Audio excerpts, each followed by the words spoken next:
10의 1.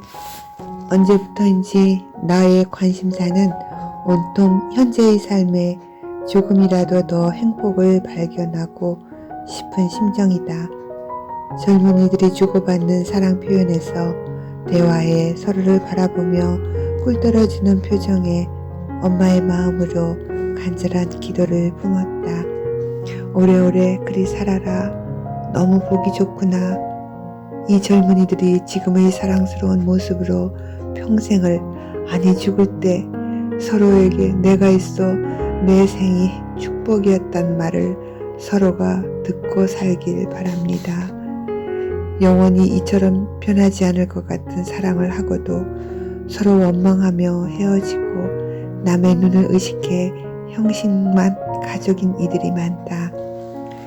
지금은 만남과 헤어짐이 쉬워 보인다.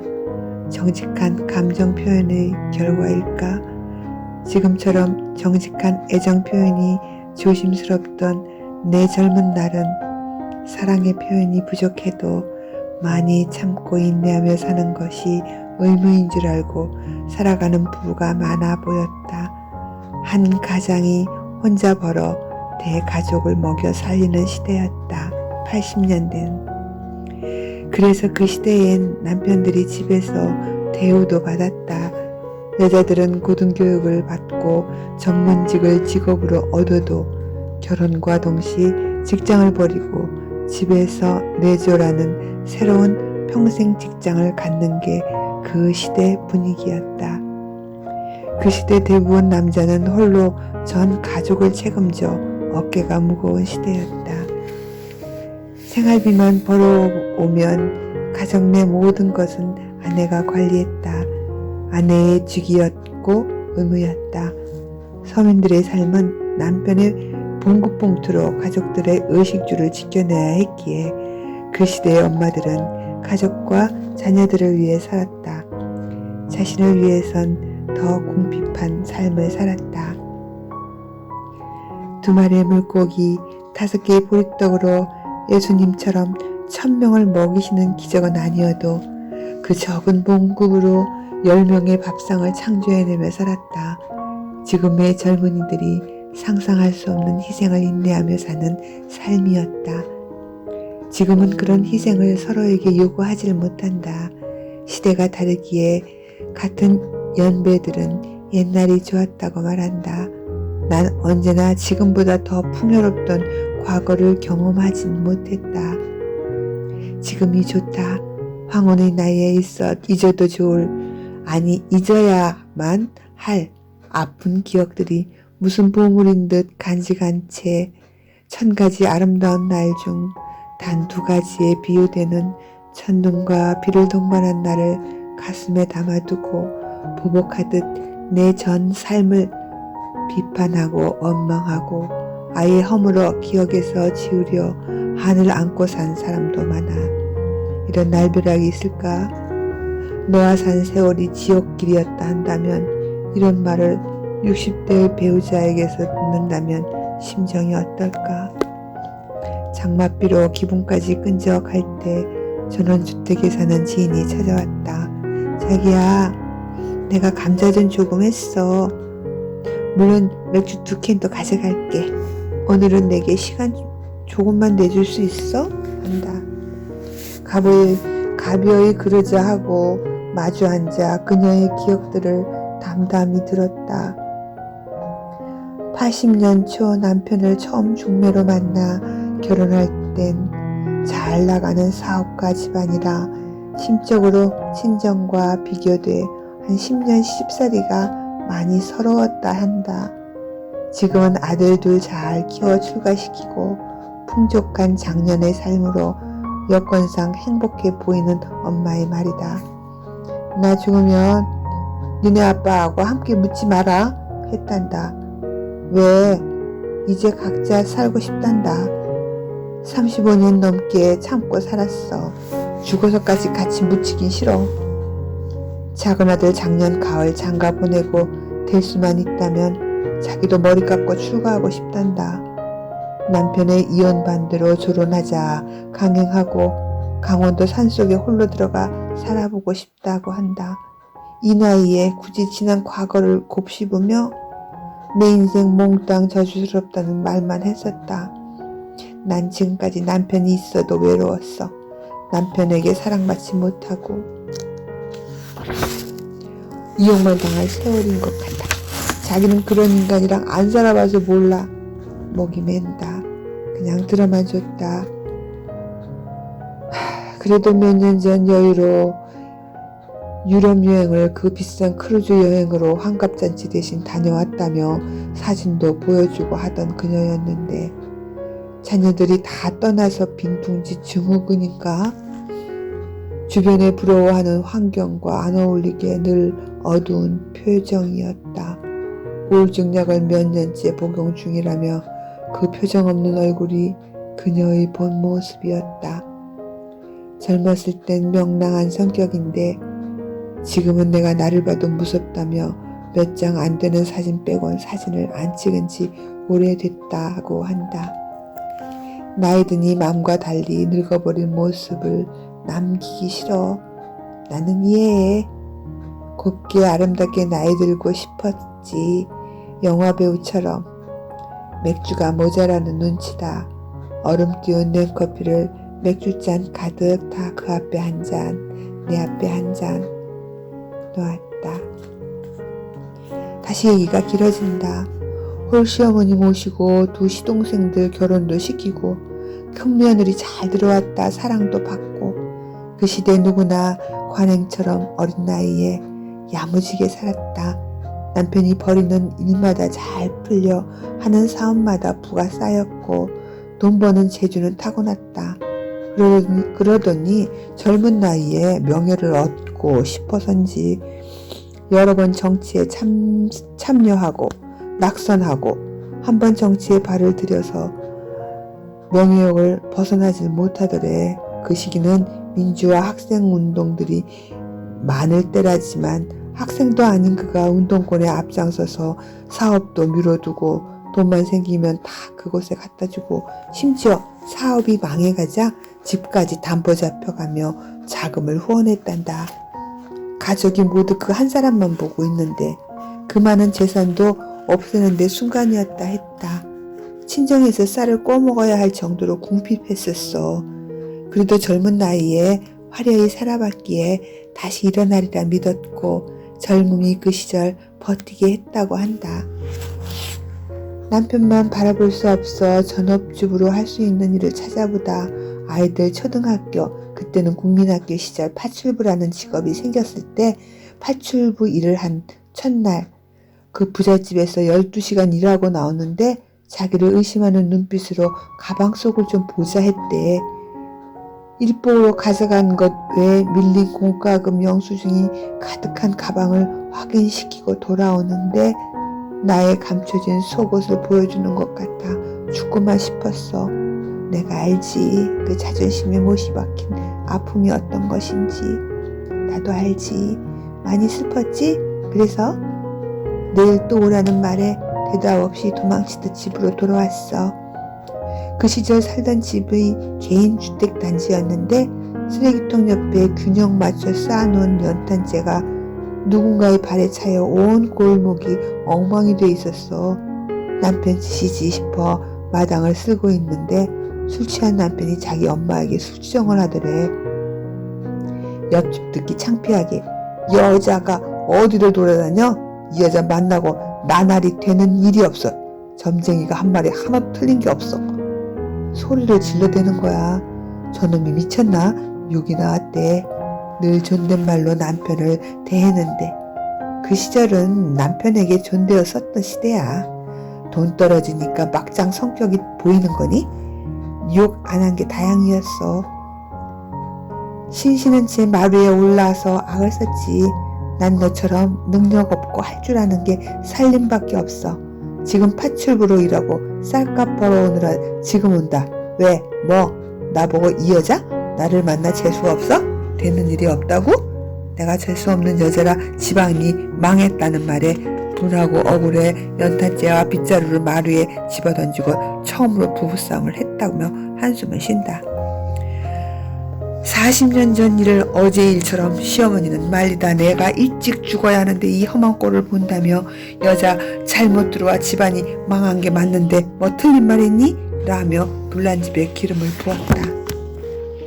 남편도 꼴 보기 싫지만 처음 시어머니가 귀신 같았다.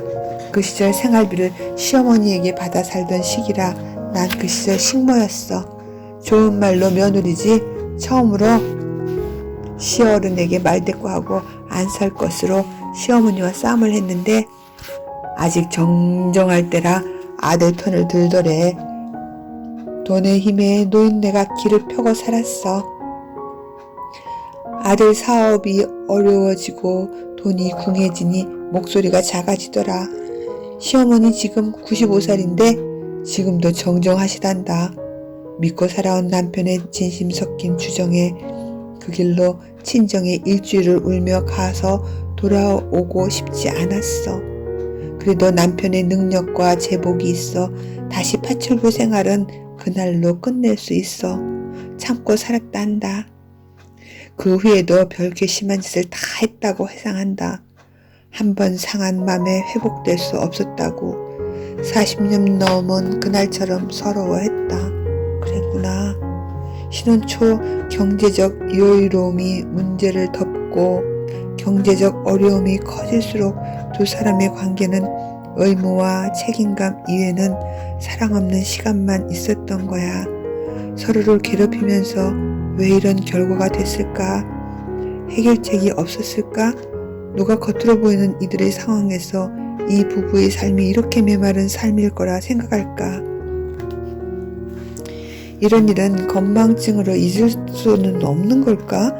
아름다운 전원주택의 푸른 잔디에 수십 가지 꽃이 자라는 이 낙원에서 지옥을 살고 있다고 말하니 보이는 게 다가 아님을 알지. 이해돼. 나도 나의 고통스럽던 삶을 철저히 감추고 살았어. 감춰야만 했었어. 자기와 나의 차이라면 난 의식적으로 노력으로 안 좋은 기억은 잊으려 노력했어.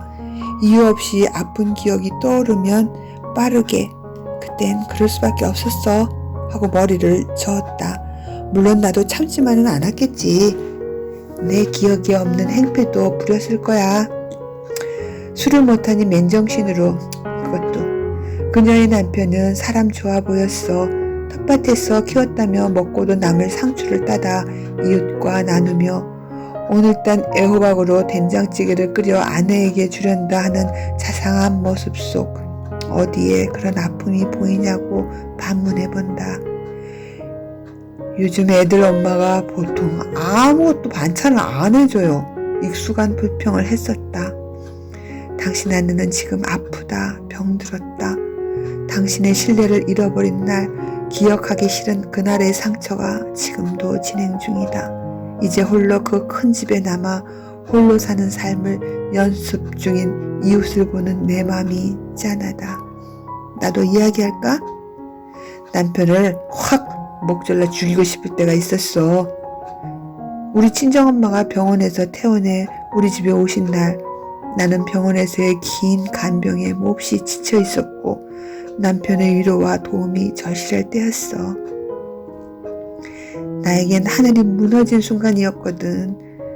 남편을 부둥켜 안고 울고 싶었고 위로받고 싶었어. 근데 남편은 친구와 밤낚시를 간다는 거야. 병원에서 방금 집에 도착해 환자 짐도 정리 못하고 지쳐있는데 오늘은 가지마. 내 옆에 있어달란 말이야. 나 혼자 있기 무서워. 엄마가 죽으면 어떡해. 10분 안에 지인이 차 갖고 아파트 앞으로 온다며 낚시 도구들을 챙기더라고. 나는 폭발했어. 사람이라면 환자와 지쳐있는 가족을 버려두고 낚시로 밤을 즐겨? 미쳤구나 너. 못 가. 가지마. 슬픔이 분노가 되어 가방을 뺐고 옛날 술병 뺐던 것처럼 남편은 달아나듯 낚싯대를 메고 공터로 갔어. 악에 바친 나는 몸싸움을 하며 두 팔을 벌려 막아섰지. 가기만 해. 끝이다. 이만하면 안 갈 줄 알았어. 나를 휙 밀치고 가는 거야 글쎄. 나는 땅에 쓰러지면서 바닥에 머리를 찧었지. 아야. 가볍게 뇌진탕이 왔어. 쓰러진 김에 죽은 척했지. 돌아보고 달려올 거야 믿고. 아이고 어리석게도. 기다려도 소식이 없네. 가늘게 눈을 뜨고 보니 뒤도 안 보고 차에 올라타고 떠났어. 나쁜 새끼, 개새끼. 그날 모든 동물의 새끼가 욕으로 나열됐지. 내 연기가 좀 서툴렀는지 아니면 그 정도는 안 죽는 걸 알았는지 그때 내 심정, 내 눈에는 그 인간은 사람이 아니었어. 그때의 분한 심정은 온 밤을 내가 만든 소설을 쓰며 슬퍼했어. 내가 죽었을지도 모르는 이 상황에서도 나를 버리고 낚시 가는 저 인간을 믿고 살 수가 없다고 생각했어. 그땐. 그래도 아직 살잖아? 그래도 우리에게는 망각이 있기에 살아. 잊으면 사라져.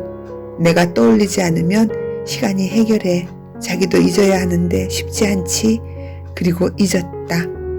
998, 998, 18, 18 외치며. 왜 인간의 기본인 사랑하며 행복을 만들 수 있는 교육은 없을까? 어디 있는데 내가 모르나? 나는 사랑하고 사랑받고 살겠다 매일 결심한다. 어디 없나? 생활 속에서 행복을 창조하는 공식 같은 기술을 가르쳐주는 데가 있을 거야. 구하라. 구할 것이다. 찾으면 찾아진다. 행복을 창조하는 방법을 찾아 누리리라 선언한다. 60에도 70살에도 배우자에게 대우받고 사랑받고 싶은 건 똑같다. 어쩜 더 절실하지 않을까? 반드시 꿀떨어지게 살리라. 꿀이 없으면 조청이라도 만들어 흘리며 살 거다. 어느 날 고등학생인 아들이 호들갑스레 엄마, 아빠가 웃었어 한다. 이 시기에도 남편은 늘 굳은 표정으로 집안 분위기를 다스렸다.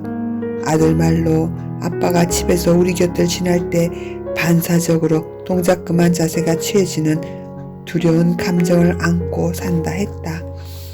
그런 아빠가 웃는 건 너무 생소한 모습이었다. 그러고 보니 웃을 일이 없었나? 서로 바라보며 웃어본 기억이 없었다.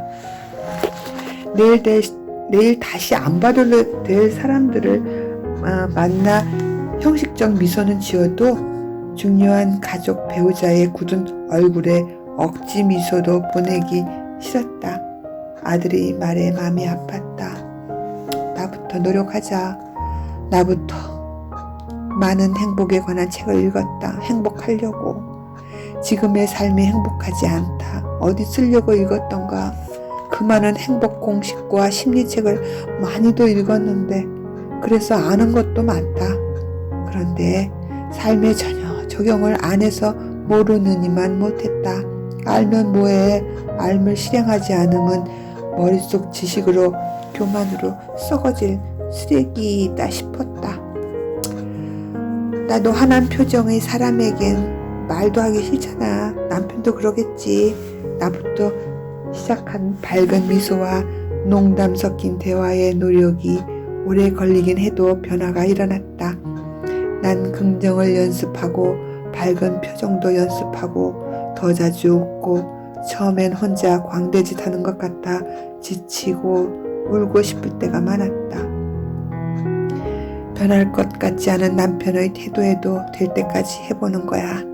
998, 998, 18, 18 받아들이거나 마음속으로 난 남편의 표정이 밝고 행복한 표정이 되길 매일 체면을 걸었다.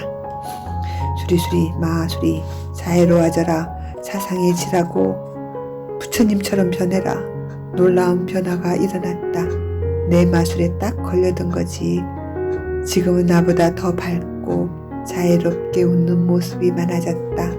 아는 게 중요한 게 아니라 알을 실행으로 옮겨내는 용기가 필요한 거다. 나이 들어 멋지고 인상 좋은 배우자랑 사는 건 멋진 삶이다. 저 모습이 내 모습이다. 내가 보는 저 얼굴, 저 표정이 내 얼굴이었다. 잘못 배운 언어들, 뭔 말장난이냐고 이웃의 지혜로운 자매가 사셨다. 서울과 경기도에서 대형 음식점 체인을 여러 곳 운영하며 사장 사모님으로 살다 요식업이 점점 포화 상태에 밀려 모두 정리하고 아내는 마트 캐샤로 남편은 화물 용달로 새 삶을 산다. 임대 아파트에서 다시 시작할 때 그는 내게 이곳이라도 올 수 있어서 감사했어 말하며 지금 아무것도 없지만 어느 때보다 마음이 편해. 이게 부자의 삶이라 생각해 하며 몇 채의 집을 갖고 있을 때보다 지금 이 작은 임대주택의 삶이 더 편해. 아휴, 이제 이 나이에 무슨 욕심이 있겠어. 큰 욕심 없어. 늘 긍정적이고 남편을 끔찍히 좋아하는 모습이 50 중반을 넘은 나이에도 너무 자연스러운 그 모습이 좋았다. 자주 만나 그의 삶의 지혜에 감탄하며 많이 배웠었다. 내게 차 마시러 가도 돼? 얼른 오라 했다. 네스야, 나 작은 딸내미 시집 보내. 남자 집안이 되게 잘 살아. 난 괜찮은데 가난은 숨길 수가 없네. 딸이라 상대에게 맞춰 보내려니 가난이 오늘처럼 슬픔이 되긴 처음이야. 양가 부모 만난 자리에서 서로 예단을 축소하자 사돈댁에서 먼저 말했어. 자존심 상하게 모든 것 사돈댁에서 다 하겠다 했어. 딸이 신랑 될 친구에게 지방 사정상 예단과 식비 모든 것을 줄이자 했대. 대견했지만 화가 났어. 누가 너 보고 그런 걱정하랬어? 소리치고 후회했어. 딸은 속상해서 울며 우리 집엔 갚을 수도 없는 빚이 얼마나 많은데 그럼 어떡해? 나도 안 받을 테니 너도 받지 말라 했어. 어찌나 아빠 엄마 걱정하며 서럽게 울던지 화장실에 간 남편이 1시간 동안 안 나오더래. 휴지로 눈물을 닦고 나왔는지 충혈된 눈에 눈두덩이에 휴지 조각이 붙었더라고. 애써 미안한 감정을 감췄어. 난 베란다로 가서 혼자 울었어. 그래도 우리가 성의를 보이겠다고 겨우 말하고 돌아왔는데 마음이 왜 이렇게 불편한지 몰라. 잘 사는 부자 집과 못 사는 가난한 집은 꼭 옛날 상놈집에서 양반 가문에 시집 보내는 것 같아. 사돈댁 앞에 내세울 것 하나도 없어. 이 좋은 경사에 왜 이리 서글픈 거야? 난 말했지. 자매님의 좋은 가정 분위기가 최고의 자랑거리이고 난 늘 자매님 현명한 지혜에 세상 부러울 게 없는 부자로 보여 당당하셔도 될 듯해요. 그들은 부자이지 잘 사는 사람이 아니어요. 자매님 집이 가난하지 못 사는 집이 아니어요. 뭔 말장난이냐고? 난 누구보다 자매네가 잘 사는 집인 걸 알아. 어떤 목사님이 부자를 잘 사는 사람이라고 칭하는 우리나라 언어를 바로 해석해서 얼마나 우리가 돈으로 모든 것을 평가하는지 알게 됐어. 그들이 잘 사는지는 아무도 몰라. 자매는 한 번도 그리 생각해 본 적이 없다며 그러네. 우리는 가난한 거지 못 사는 게 아니었지 하며 몇 번을 습관처럼 하는 말에 부자와 잘 사는, 가난과 못 사는 단어를 중얼거렸다. 말이 그렇다는 거지. 이 말이든 저 말이 그든 근본 문제가 해결된 건 하나도 없어. 옛날 우리 엄마가 많은 딸 시집 보낼 때 심정이 이랬을까 싶어. 어쩔 수 없는 것을 받아들이고 내가 할 수 있는 것만 그 나머지는 신께 맡겨야지. 더 큰 일들도 여기까지 해결하고 살았는데. 자매의 얼굴이 밝아졌다. 나도 잘 사는 사람이구나. 우리는 다 잘 살고 있다. 서로 위로했다. 며칠이 지난 후 떡을 한 봉 들고 왔다. 걱정했던 것보다 일이 잘 해결됐다고. 그래, 우리는 하루하루 살아. 내일 어떤 시간이 우리 하루가 될지는 모르지. 오늘만 최선을 다해 살아도 돼. 정말 내가 어떤 모습으로도 남편에게 사랑받고 그가 내게 베푼 대로 내가 더 많이 사랑하며 살고 싶다.